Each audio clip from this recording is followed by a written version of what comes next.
Today we're making 4 easy scrap wood projects with a rustic flair. Welcome to Up All Night DIY, I'm Monica, thanks for joining me. I'm hanging with Dawn of Shabby Meets Bling and Shelly of Repurposed My Way for the Rustic Wednesday but on Saturday collab. You'll find links to their channels as well as a link to the playlist, which is full of talented creators, in the description box. So you know what, we have a lot to do today, let's get into it.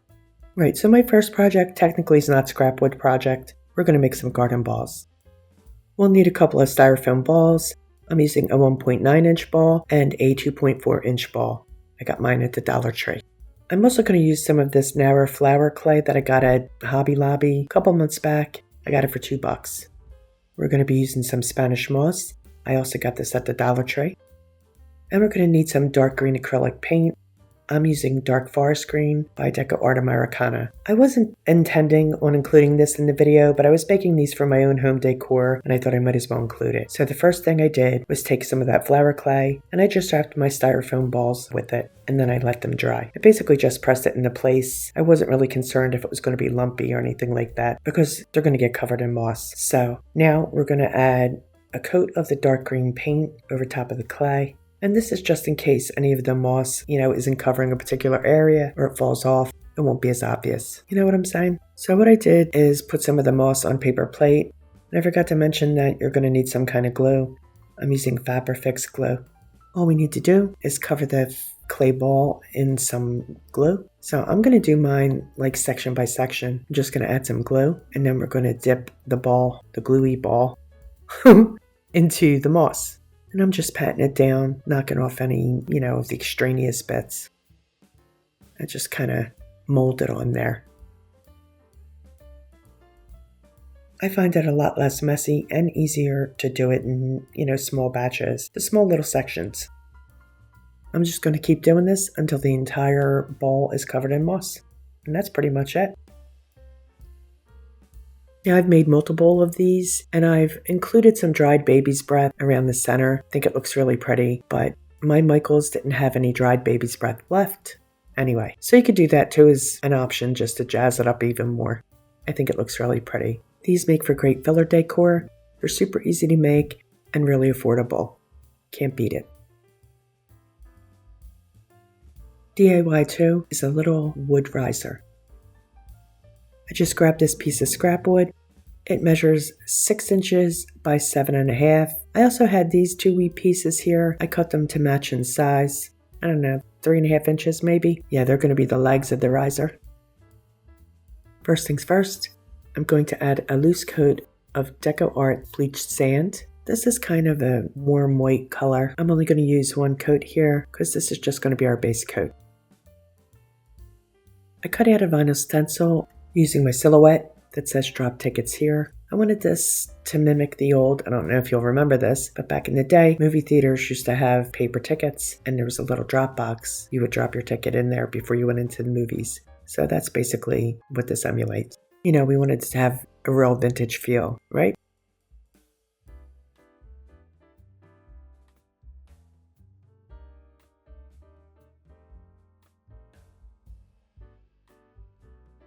I pulled out my Crackle medium here by FolkArt. I'm going to apply a relatively thick coat of this using a cosmetic sponge. The thicker the layer, the bigger the crackle. If you want smaller crackles, you want to go a little thinner. You can also use a brush to do this. I just had that sponge handy. Now that the crackle's dry, I'm going to give it a top coat of Ceramcoat charcoal. And I'm going to loosely paint these sides here. I want some of that wood to show through. And because I like to be a little extra, I'm using a checkerboard stencil here and I'm going to go over top of this with flat black. So this is just Ceramcoat black. Again, I'm just pouncing this on with the cosmetic sponge. I apologize for my voice. I just can't get rid of this cold. Now that my paint's dry, I'm going to peel away the vinyl. Whee!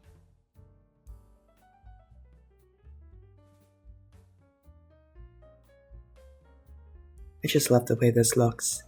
I'm going to include any of my supplies in the description box like I always do. So if I forget to mention something, check there. Very cool. Now I'm going to come in with my sanding block and really just sand away until I'm happy with it. I particularly focus on the corners there, trying to get as much of the paint off that area. I just think that makes it look legitimately worn. Forgot to mention that I also painted the legs. I just did those strictly with the charcoal, but we're going to knock that off on the edges too. See? Now I'm going to come in with my JoSonja Fruitwood gel stain, and we're going to give this a nice sepia look. I start out with the thin coat first, and then I can always darken it, but I'm going to add this coat and I'm going to wipe it off. If I like it, great. If not, we'll add another coat.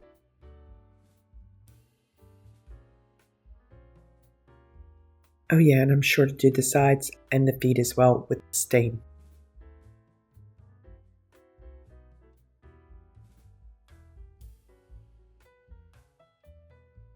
I'm just adding a little wood glue to the bottom of my legs here, and I'm just going to place them as best I can to kind of center them, but I'm just eyeballing this. I don't know, you might want to get math involved and actually measure. It worked out okay.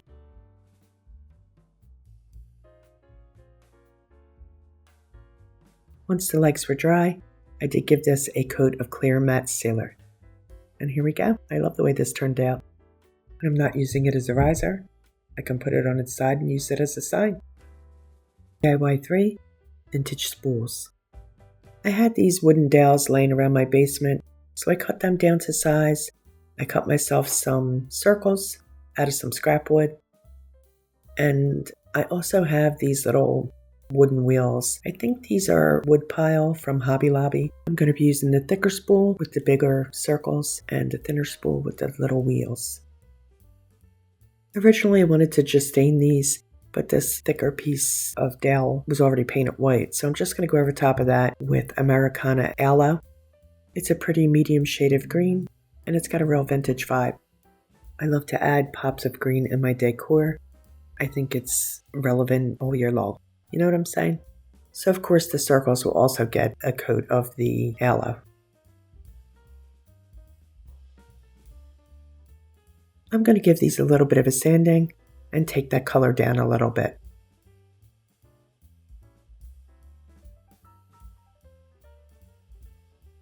And I'm going to want to sand the circles too.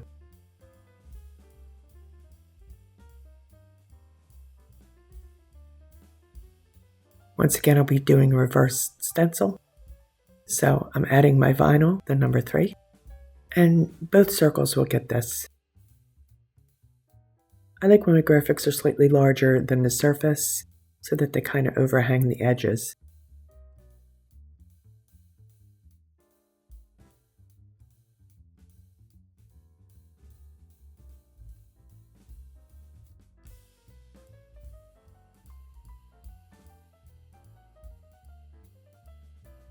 I'll add the word textile company across the dowel.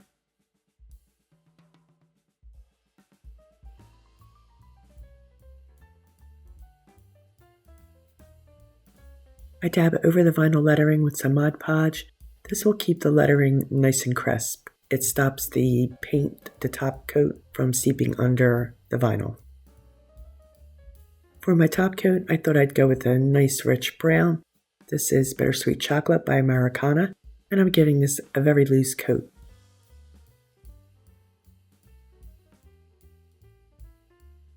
I am painting the underside of the circles too. Now we'll remove our vinyl and see what we have here. Yep, nice crisp letters. Yeah, this looks good. See, I like how that overhangs there. I grab my sanding block and I'm really going to go at this to knock a lot of that color off, really age it.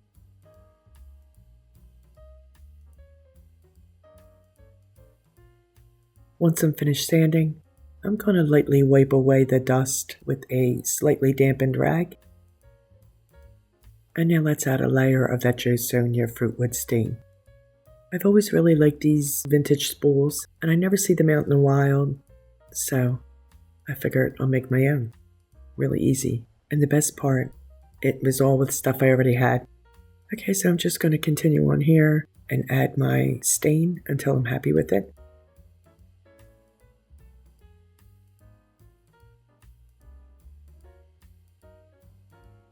Once again, I'll be using some wood glue to attach the dowel to the circles, and I'll do my best to center them. I'm going to add a wee drop of hot glue too, just for that instant grab.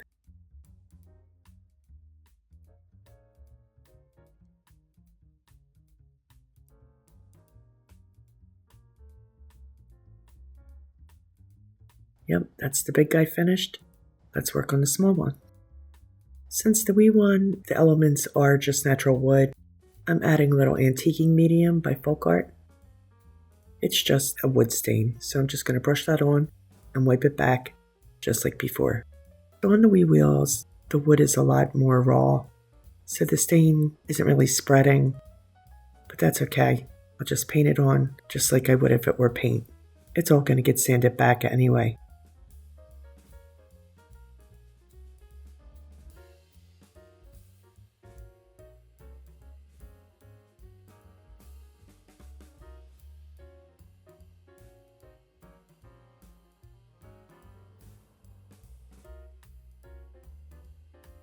I'm going to add my graphics to the wee wheels. Now these are a little smaller and kind of fit within that wheel space, so nothing's going to overhang here. I added the vinyl that says Textile Company to the dowel, and I'm pouncing over it with the Mod Podge.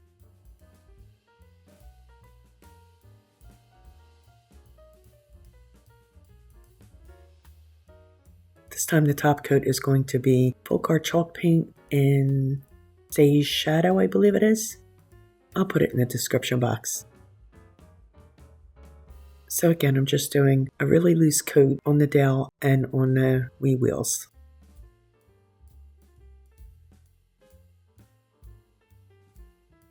To crunch it up a bit more, I'm going to use my Shelly black wax and just kind of dust over the pieces with it. I'm knocking some of that wax off of the brush to kind of dry brush it. I'll go right over top of that vinyl and try to hit the edges as well.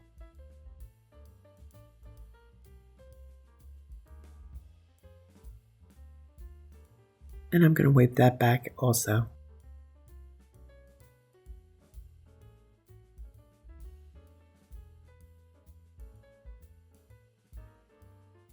Okay, let's take the vinyl off and see what that wood looks like underneath with the staining.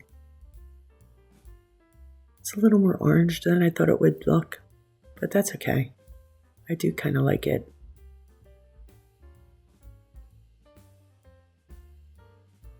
Let's take a look at the top. See what's going on under this vinyl. Oh, I really like that one. It's nice and dark. So we're going to give it a good sanding once again.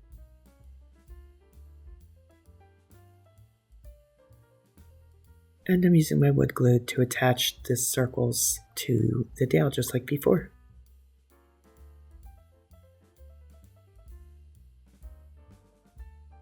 And there we go. There's a good look at them. I like the way they turned out. I think they're going to be really cute, really easy to add to any rustic decor, and super easy to make. DIY 4 is the scrap wood ampersand. So here I am in my basement. I'm going to cut out my ampersand from this scrap piece of wood. This is a nice thick piece of wood, about 2 inches thick. So it is going to take a wee while to cut out, but that's okay. In the end, it's worth it. Now I'm using my scroll saw for this, but if you have a hand jig, that would work just as well. I'm really trying to work out a way where I can do an overhead shot where the camera's not shaking from the vibration of the saw. But so far, I haven't been able to master that. So you see we're getting there. Now I'm cutting away those inside sections and we'll be good to go. So here it is, all finished and sanded and pretty much ready to paint. Now I'm going to be adding a couple things to, the surface of it. So I found this mold. I guess it had broken, but I didn't want to throw it away. It's made out of clay. So I'm going to add that right here along the side. That's almost perfect. And I have a little mold from hot glue. Again, this is a leftover. I never throw them out. If they don't turn out, I still hold on to them because you never know. Something like this comes along and it fits perfectly. But the first thing I'm going to do is coat the entire thing with charcoal paint.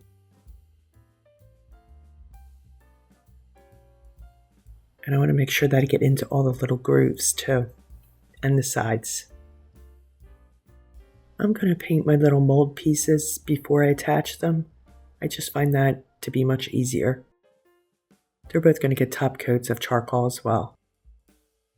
Before I do anything else, I am going to sand away the nap of the wood, which sometimes when you paint raw wood, it raises the nap. It gets looks like it needs to be sanded again. It gets little, fuzzy pieces that stick up. So that's what I'm doing here, just knocking those off. I'm going to use a little hot glue to attach this little braided piece.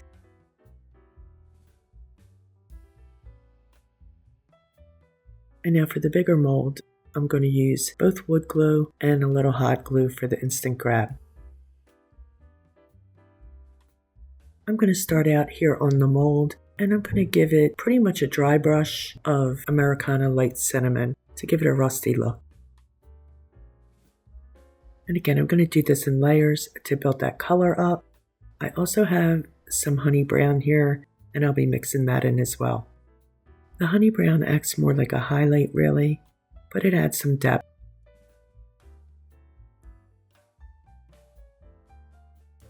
I'm going to do this wee bit over here too with the light cinnamon, make it look rusty. Now I wanted this little section up here to be a different color. I picked, I think it's sand dune, but in the end I didn't like it. It was, I don't know, just wasn't doing it for me. So I do wind up changing that. For this long bit here, I'm using the FolkArt chalk paint in Stage Shadow again. And this paint is really thick, so that actually works to my advantage because it gives it more of a vintage feel and adds a wee bit of texture. So now I'm adding another coat of charcoal over top of that sand dune. And now I'm giving it a top coat of bleached sand. I'm going to hit some of the high points on my molds too with that bleached sand. Why not, right? I'll dry brush the sage with some of the aloe. The aloe is slightly darker, so it's just going to give it a nice aged look. Adds a wee bit of shadow. No real rhyme or reason, just anywhere I think it might look good. I've dampened an old craft toothbrush, dipped it in some, I think it's the cinnamon, and I'm just sprinkling by running my thumb over top of the bristles. I think I'm going to go a little darker too. Let's get some of that bittersweet chocolate in there as well. I got some big blotchy spots there, so I'm just going to dab those off. Let's add some of that JoSonja Fruitwood stain.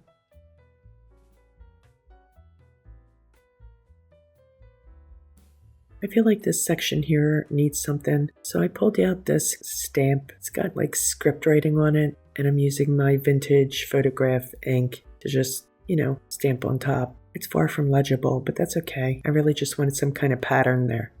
You feel me? Once again, I'm coming in with that Shelly black wax and just kind of hitting the edges. And that's pretty much it, my friends. This ampersand is done. There we go. There's a good look at it. And it's all made from scraps. Time for the final reveal.